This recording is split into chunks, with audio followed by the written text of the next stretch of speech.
Bonsoir à tous, bienvenue dans ce rendez-vous en ligne organisé par Infiniscience dans le cadre de la Fête de la Science 2020.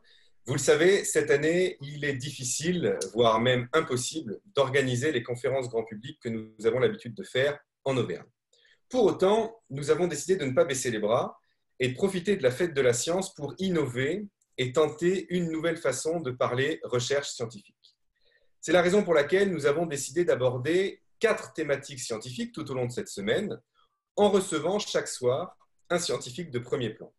Nous aborderons ainsi la météorologie avec Maxime Herveau, météorologue à Météo Suisse et expert à l'ONU sur les questions du climat. Ce sera lundi prochain. Mardi, nous échangerons avec la professeure Anne-Claude Crémieux de l'hôpital Saint-Louis à Paris et membre de l'Académie de médecine autour des nombreuses questions sur la Covid-19, l'épidémie de Covid-19. Mercredi, nous passerons le début de soirée avec Eric Carcenti, biologiste marin et médaille d'or du CNRS 2015, avec qui nous parlerons de la vie sur la Terre. Et pour commencer cette série d'entretiens en ligne, c'est notre parrain qui a fait l'honneur d'accepter notre invitation. Bonsoir Hubert Reeves. Bonsoir Nicolas. Merci beaucoup de prendre un peu de temps pour répondre aux questions des internautes et des adhérents d'Infiniscience. Alors comme c'est moi qui vais orchestrer un peu cette soirée, je vais avoir le privilège de te poser la première question. Ah oui, je voulais faire une note aussi aux internautes. Si je te tutoie, ce n'est pas que je manque de respect envers toi, c'est qu'on se connaît maintenant depuis quelques temps, plusieurs années, et donc si ça ne te dérange pas, je vais te tutoyer évidemment. Pas de problème. Donc je vais poser cette première question, et la première question que je voudrais te poser, c'est de connaître le regard que tu portes sur la recherche actuelle, et qu'est-ce qui se fait de bien en 2020 et la comparer avec ce qui se faisait dans les années 70-80, qu'est-ce qui a évolué dans le bon sens et qu'est-ce qu'il faudrait peut-être revoir sur ce que l'on fait aujourd'hui en recherche? Oui, alors je dirais que l'intérêt aujourd'hui de la recherche en astronomie, c'est évidemment la recherche du passé, de s'approcher du Big Bang et d'essayer de comprendre, si on peut, qu'est-ce qui s'est passé, qui a donné aujourd'hui l'univers que nous connaissons. Je trouve que c'est fabuleux. Par exemple, cette notion qu'on a maintenant avec le rayonnement fossile, de voir que l'univers initial est un univers instructuré, sans galaxies, sans étoiles, et qu'aujourd'hui, notre univers est très richement structuré. Il y a de tout cela, des atomes, des étoiles, des planètes, des gens, des animaux, des chats et des chiens. Et ça, pour moi, c'est quelque chose que je trouve fantastiquement intéressant. Qu'est-ce que ça nous dit? Je pense qu'il y a beaucoup de solutions. On peut être croyant, on peut dire c'est le hasard. L'intérêt aujourd'hui, c'est d'affiner cette notion plutôt que d'en débattre. On en débat depuis toujours, il y a des querelles qui se font sur tous ces problèmes. Aujourd'hui, c'est d'essayer de vraiment avoir une image complète de cet événement qu'est la vie de l'univers, ce phénomène. Et c'est évidemment une question qui touche à la philosophie, il y a des quantités d'autres questions. Et donc, pour moi, ça, c'est vraiment la chose intéressante. Alors, tu me demandes ce qui se passait dans les années 50-60. Bon, c'est les années où j'ai beaucoup travaillé moi-même. À cette période, le problème, c'était on venait de découvrir la physique nucléaire, on venait de découvrir que les atomes peuvent changer, se transformer les uns dans les autres, et on avait d'une part tous les atomes que nous connaissons aujourd'hui, carbone, azote, toute la table de Mendeleïev, et d'autre part toutes les familles d'étoiles que nous connaissons. Et l'idée, c'était d'associer les familles d'étoiles à leurs produits. Ça, c'était le travail de ce qu'on appelait la nucléosynthèse, qui s'est fait à partir de 1930, début de la physique nucléaire, disons, jusqu'en 80-90. Aujourd'hui, c'est à peu près connu dans son ensemble. Donc, je dirais que c'est un sujet qui est assez bien connu. Et ça, ce sont pour moi les deux sujets qui me passionnent et ce sont les deux où je suis l'évolution. Évidemment, je m'intéresse beaucoup aussi aux nouvelles planètes, les exoplanètes et à la possibilité de vie. Ben, ça, tout le monde, depuis des milliers d'années, sommes-nous seuls dans l'univers? Ça reste une question qui nous passionne tous, même si on n'a pas de réponse après tout ce temps. On va en parler, puisqu'on a une question de quelqu'un un peu plus tard. La première question, elle nous vient de Thibaut, qui habite Clermont-Ferrand, et il nous demande la chose suivante. Les chercheurs ont annoncé il y a quelques semaines la découverte d'une molécule dans l'atmosphère de Vénus qui serait peut-être produite par une forme de vie. Qu'en pensez-vous? Et il se pose aussi la question de savoir est-ce que cela peut relancer les recherches sur la vie dans les planètes gazeuses comme Jupiter ou Saturne? Alors, évidemment, cette molécule, c'est la phosphine. J'ai vu que c'est effectivement.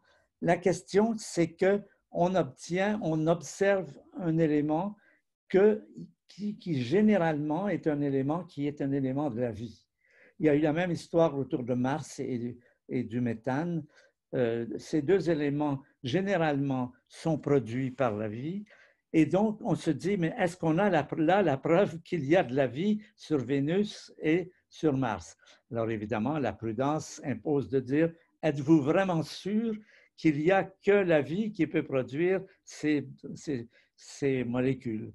Et tant qu'on n'aura pas prouvé, si on y arrive, si quelqu'un vous dit, mais non, on peut fabriquer du méthane avec ceci et de la phosphine avec ça, ben vous passez à un autre sujet. C'est-à-dire que potentiellement, cette observation peut donner un résultat très intéressant, la présence de vie sur les autres planètes, mais comme toujours en science, il faut être prudent, il faut avoir fait attention. Il se pourrait que ce soit quelque chose qui n'a pas du tout la possibilité de nous prouver cela, c'est-à-dire que ce sont des phénomènes qui ne sont pas des phénomènes associés à la vie, qui, dans ces cas-là, peuvent produire ces molécules. Donc, prudence, prudence et attendre d'avoir vraiment avant de s'enthousiasmer sur cette découverte. Oui, il y a quelques années, on avait reçu à Infiniscience David Kénard, qui est un astrochimiste, et on lui avait posé la question à la fin de savoir s'il devait parier quelque chose, quand est-ce que pour lui serait faite l'annonce de la découverte d'une autre forme de vie. Et il avait parié sur 2024-2025, parce qu'il disait que le James Webb allait arriver, le LT aussi. Est-ce que toi, si tu devais faire un pari sur quand sera faite la grande annonce qui est que la vie existe peut-être ailleurs, tu parierais sur quelle année? Quelle décennie? Tu me demandes cette question? Oui. Non, d'accord. Eh bien, je ne parierai pas parce que je pense que d'abord, je ne sais pas si d'autres formes de vie existent. Ça, c'est le premier point. Et puis le deuxième point, ce genre de pari, non, je ne peux pas. Ça pourrait arriver dans 2 semaines. Ouais. On pourrait avoir quelqu'un qui travaille sur un télescope et qui a trouvé des raies de choses qui sont vraiment, dont on est sûr que ce ne peut pas être produit par des phénomènes physiques de matière inerte. Non, je ne ferai pas de pari. Très bien. Alors, j'ai une autre question de Alain qui habite à Lande et qui nous dit, voilà plusieurs décennies que la matière noire a été découverte. Pourtant, malgré les dizaines d'expériences mises au point pour tenter d'en percer les mystères, aucune n'a réussi à déterminer quelles sont les particules qui la composent. Il pose la question de savoir, les scientifiques se seraient-ils trompés? Non, d'abord, ce n'est pas même sûr que ce sont des particules. Jusqu'ici, bien sûr, ce qu'on connaît, c'est des particules et des ondes, mais ça ne veut pas dire qu'il n'y a que ça. C'est une question qui se pose au départ.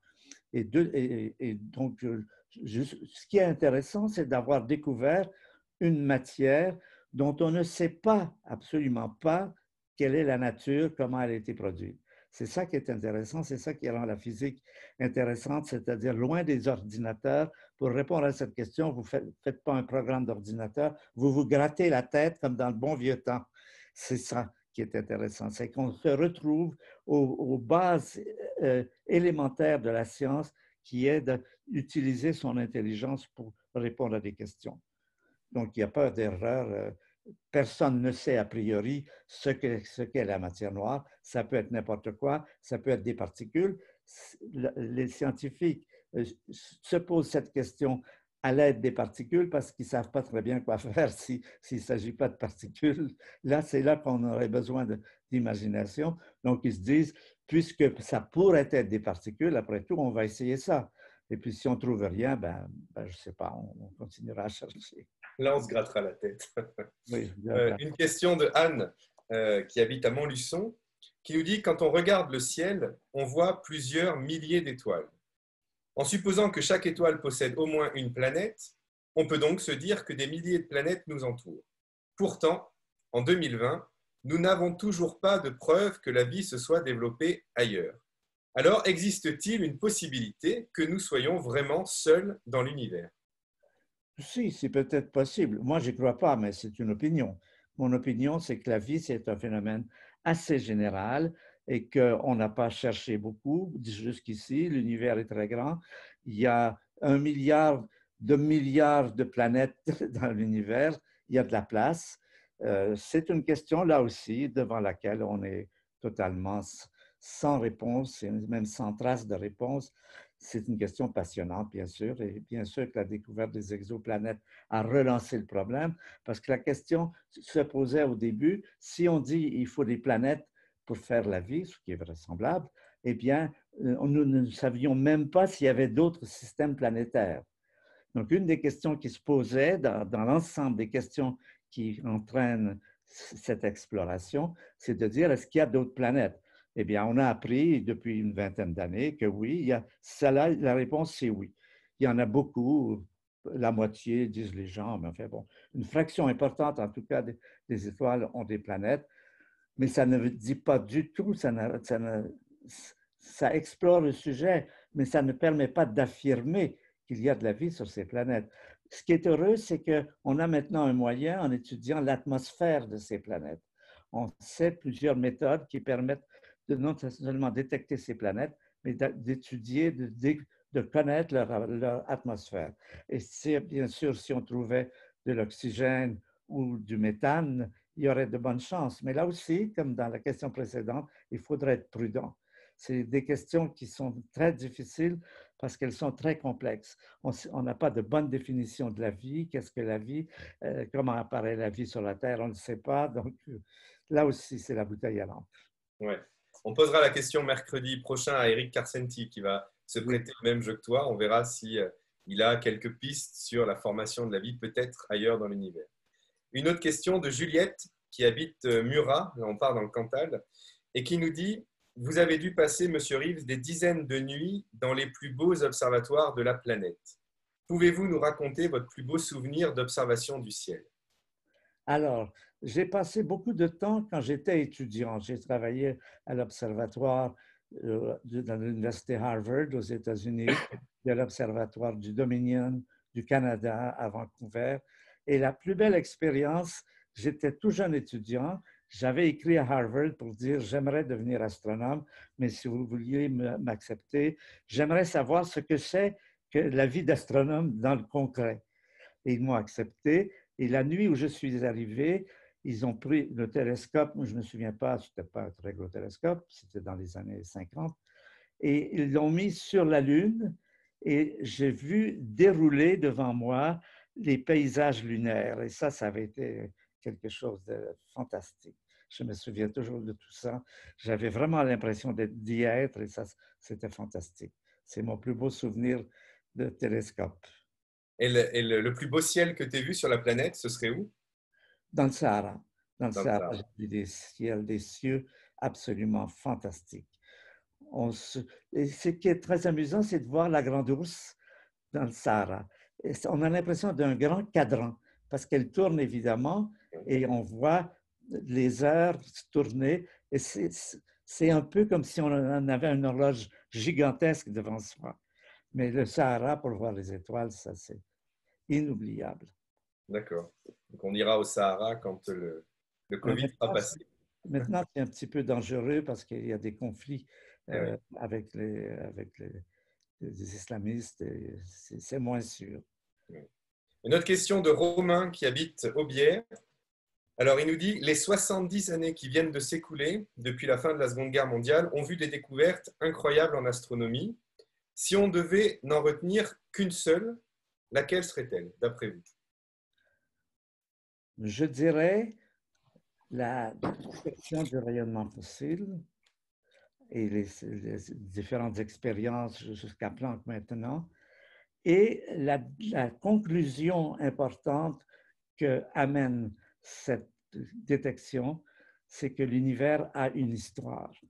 Et ça, c'est un élément fantastique on vivait depuis Aristote dans l'idée que l'univers était stationnaire, inchangeant, qu'il n'y avait pas d'histoire de l'univers.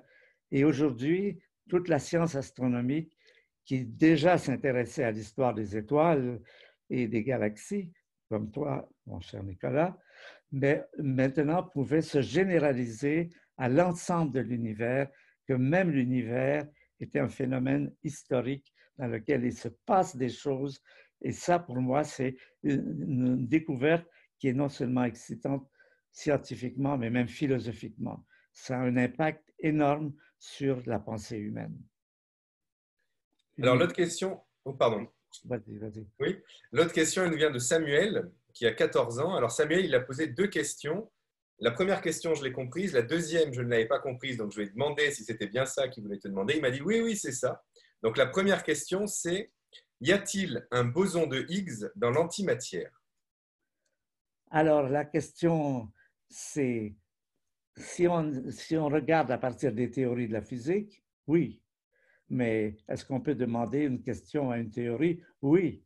Mais bien sûr, mais il faut se méfier parce qu'on se dit, il n'y a rien comme l'expérience. Par exemple, le boson de Higgs, on pensait qu'il allait être accompagné d'une quantité de particules qui n'ont jamais apparu, qui ne sont jamais venues en évidence. Donc, il faut toujours un peu se méfier des théories. Ce sont des guides, mais tant qu'elles n'ont pas été confirmées par des observations, on peut s'en méfier. Donc, je dirais probablement, mais pas certainement. Alors maintenant, on arrive à la deuxième partie de la question que moi, je n'ai pas comprise, mais peut-être que tu vas la comprendre. La deuxième partie de la question, c'était est-ce que l'antimatière peut être épargnée par la bulle de vide si elle n'a pas de boson de Higgs en elle? Je ne sais pas. Là aussi, je dirais, il faut faire l'expérience. D'accord, ok. Alors, on va passer à l'autre question. Une question de Marilyn qui habite à La Roche-Blanche. Alors, c'est une question qui est plutôt tournée sur l'environnement et l'écologie. Elle nous dit, la crise sanitaire que nous traversons depuis le mois de mars, et en particulier la période de confinement, a été vécue difficilement par beaucoup de gens. Pourtant, quel plaisir de voir les animaux et la nature reprendre leurs droits. Le ciel des villes se rallumer d'étoiles, les oiseaux revenir dans les centres-villes, etc. Mais tout cela s'est malheureusement arrêté une fois le confinement levé. L'homme a donc montré qu'il était capable de faire des sacrifices considérables pour préserver sa santé. Pourquoi ne pouvons-nous pas continuer ainsi pour préserver notre planète? Ne faudrait-il pas utiliser cette expérience pour renforcer les mesures en faveur de la protection de l'environnement? C'est une excellente question. Est-ce que l'humanité va profiter de ces problèmes de l'épidémie pour avoir un comportement plus proche de la nature? Eh bien, c'est ce que nous verrons. Je me souviens d'un romancier français qui disait non, ça va être pareil, mais pire. Ça, c'est le point de vue pessimiste, mais je ne sais pas. C'est la bonne question. Est-ce que l'humanité va être capable de se comporter? J'aime beaucoup prendre l'exemple des tortues. Les tortues, elles existent depuis 200 millions d'années et elles ont survécu à des quantités de crises sur la Terre, géologiques, etc. Nous n'avons que 3 millions d'années et déjà nous sommes dans le collimateur de la sixième extinction. Est-ce que l'humanité va être en mesure de vivre avec sa puissance? Le problème, c'est que nous sommes extrêmement puissants. Notre puissance, elle nous permet de faire des bombes atomiques, danger de la guerre nucléaire, et à faire la sixième extinction, danger de ravager la planète. Est-ce que notre humanité est à cause de sa puissance, parce que tout cela, c'est à cause de sa puissance, c'est parce que l'humanité est capable justement de faire des bombes atomiques, de faire des choses. Est-ce que l'humanité va être capable de ne pas se laisser exterminer par sa propre puissance? Parce que les bombes atomiques, ce n'est pas naturel, c'est fait par les hommes, c'est que nous sommes extrêmement intelligents. Nous sommes capables de faire des bombes atomiques, mais nous avons des problèmes avec les bombes atomiques. Mais la question qu'elle pose, c'est la question fondamentale aujourd'hui. Quel sera l'avenir de l'humanité? Est-ce que l'humanité va arriver à passer cette étape? J'aime beaucoup penser qu'il y a, par exemple, imaginons qu'il y a des exoplanètes qui ont des humains. Imaginons que ces humains ont suivi des évolutions à peu près semblables aux nôtres, qu'ils ont développé l'énergie de la science, l'énergie nucléaire, etc.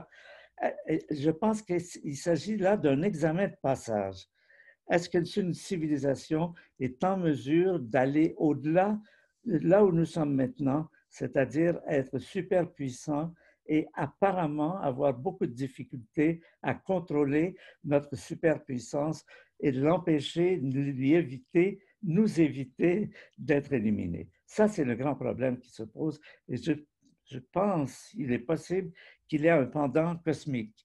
C'est-à-dire que ce que nous passons aujourd'hui a été passé par des civilisations extérieures dans le passé, ou bien en sont comme nous, ou bien ont dépassé, et là, on va séparer les humanités en deux parties, celles qui ont réussi, donc qui ont une planète verte, et puis qui ont des êtres humains qui continuent à avoir des Mozart, des Beethoven, des choses fantastiques, et puis une autre type de planète dans lequel il n'y a plus personne, sauf des débris radioactifs.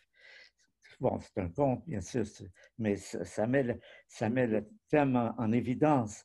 Nous approchons d'un examen de passage. Est-ce que nous sommes en mesure de survivre avec à notre propre puissance? Personne ne le sait. On espère tous que oui, mais... Oui. C'est peut-être le bon moment aussi pour présenter l'association dont tu es le président d'honneur, Humanité et Biodiversité. Est-ce que tu peux nous parler rapidement de ce que fait cette association et de comment vous arrivez à prendre votre part dans la protection de l'environnement? Alors, un thème il y a beaucoup d'associations dans ce but aujourd'hui, mais un thème qui nous spécifie un petit peu, c'est l'idée de protéger la nature, oui, mais protéger la nature avec les humains, c'est-à-dire tenir compte du fait que les humains aussi doivent être protégés. Par exemple, il y a beaucoup d'abus de mouvements de protection de la nature qui, par exemple, dans les parcs animaliers, chassent les humains en disant, tu vois, il y a cette idée, il faut garder la nature pure et les humains sont la peste. Bon, ça, ce n'est pas notre position. Nous, on dit, il faut toujours prendre en compte les animaux, la nature et les humains. Ça s'est posé autour des poisons, par exemple, des poisons qui, certaines personnes disent qu'il faut annuler complètement les poisons qu'on utilise, les pesticides. Eh bien, ça, les paysans, les fermiers, si on fait ça, c'est fatal pour eux. Ils se suicident en masse et c'est le cas. Donc, nous, on défend l'idée que les mesures prises doivent être à la fois bénéfiques pour les animaux, mais aussi pour les humains. Ne pas sacrifier les humains à la survie de la nature. Bon, c'est un point de vue. Beaucoup d'autres mouvements ne le font pas, mais c'est un peu notre spécificité. Alors, on a encore deux questions.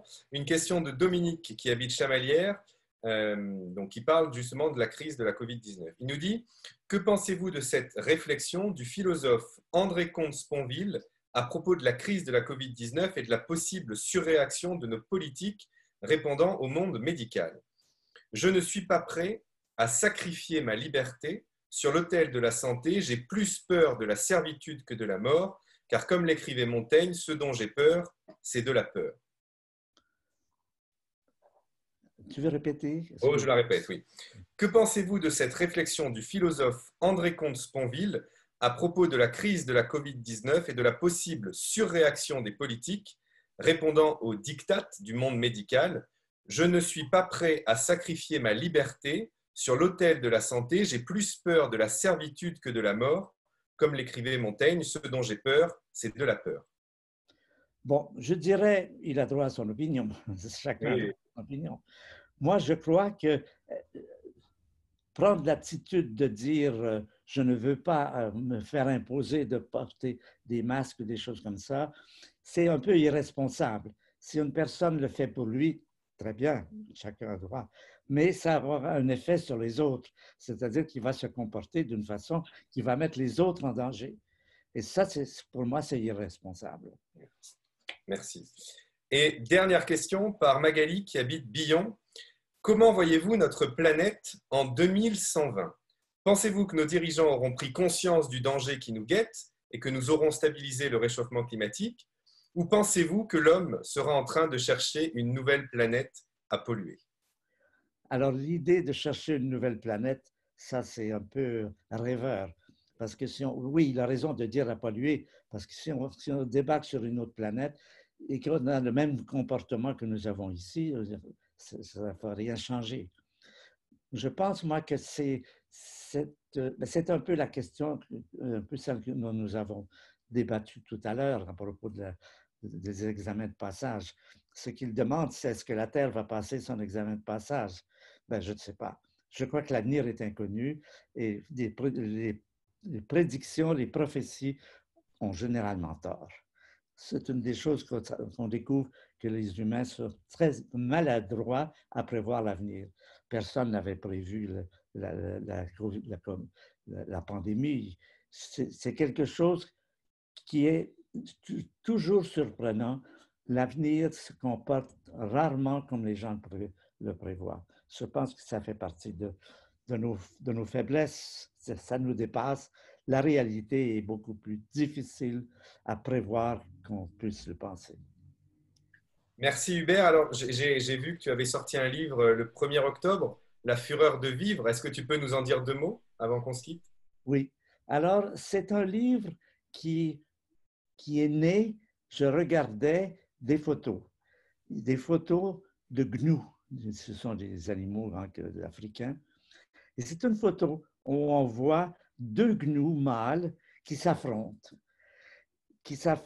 Et ce qui sort de cette image, c'est la puissance du vouloir. On voit dans leur façon de se tenir que ces deux sont dans un vouloir extrêmement puissant. C'est pourquoi ils sont comme ça. Ben, ils ne le savent pas. Si, ils le savent, ils veulent une femelle. Mais ce qu'ils ne savent pas, c'est qu'en faisant ça, ils participent au grand mouvement de la fureur de vivre, c'est-à-dire ce qui fait que la vie qui existe depuis 3 milliards d'années est extrêmement puissante, elle est présente partout, on en trouve en haut de l'atmosphère, on en trouve dans le fond de la mer, on en trouve partout. Ce qu'on découvre, c'est que la puissance de vie est un des aspects de voir la Terre. C'est pas une façon mentale, c'est pas une façon théorique, c'est pas se demander qu'est-ce qu'il y a derrière. On peut en discuter indéfiniment. Est-ce que Dieu existe? Est-ce que c'est le hasard? Non, je pense que le plus important, c'est de constater, voir que c'est un phénomène d'une extrême puissance. Et c'est un peu ce que je raconte, c'est que la vie, c'est extrêmement puissant et ça donne lieu à... Bon, c'est autour de ce thème, en gros. Pour ça, je Ouais. l'appelle la fureur de vivre. Et la couverture est fantastique. La photo sur la couverture, elle est magnifique. Tu l'as vu? Merci beaucoup Hubert. On espère te recevoir très vite à Clermont, peut-être en 2021. On verra, on espère, on croise les doigts. Merci à vous de nous avoir suivis. On se retrouve lundi avec Maxime Hervaux, qui est météorologue, et on reparlera de ces questions de réchauffement climatique et peut-être qu'il nous donnera aussi son avis sur la planète, comment il la voit en 2120. Merci et bonne soirée. Merci beaucoup, Nicolas.